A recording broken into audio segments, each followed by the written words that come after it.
بل حدیث د محمد رسول الله صلی الله علیه وسلم دی چې هغه بخاري او مسلم نقل کړی دی.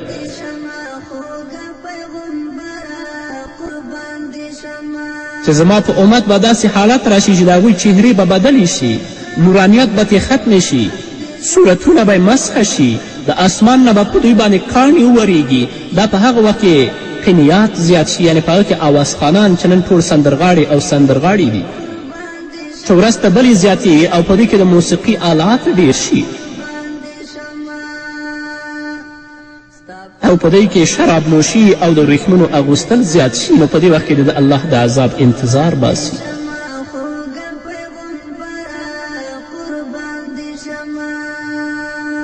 همدارنګه زینب بنت جحش رضی الله عنها فرمایی استيقظ رسول الله صلی الله علیه وسلم من النوم محمرا وجهه وهو يقول لا إله إلا الله ويل للعرب من شر قد اقترب ففي يوم ردم يأجوج ومأجوج مثل هذه وحلق بإصبعيه الإبهام والتي تليها قيل أنهلك وفينا الصالحون قال نعم إذا كسر الخبز.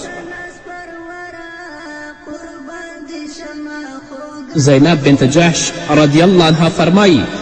یو مهال رسول الله صلی الله علیه وسلم له خوب څخه په داسې حال کې را بیدار شو چې مخ مبارک یې سور و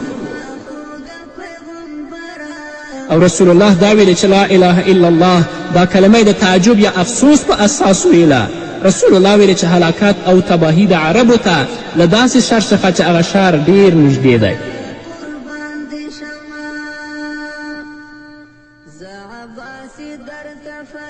او رسول الله صلی الله علیه وسلم دا ویلي چې نن ورځ د یاجوج او د ماجوج له دیوال څخه په دې اندازه دیوال پرانیستل شو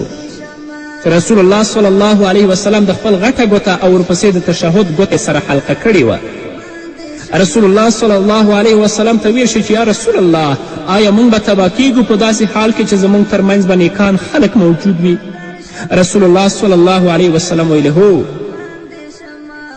چې کله فساد او منکرات یعنی زنا او د هغې اسباب زیات شي په هغه وخت کې به بیا تاسو تباه کیږئ. نو قدرمنو اوریدونکو دا هغه وخت دی چې محمد رسول الله صلی الله علیه وسلم ویلی دي چې زما په امت به داسې زمانه راشي چې هغه به سهار مسلمان بیګاه ته به کافر وي، بیګاه به مسلمان سهار به کافر وي.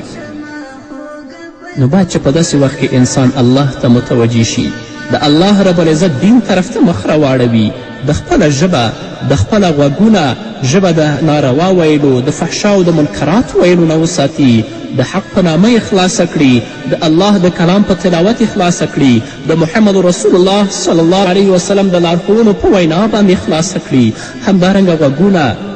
دې ته کیدي چې د الله کلام واوري، نصیحت واوري، امر بالمعروف او نهی عن المنکر واوري، په دې باندې د محمد رسول الله احادیث واوري.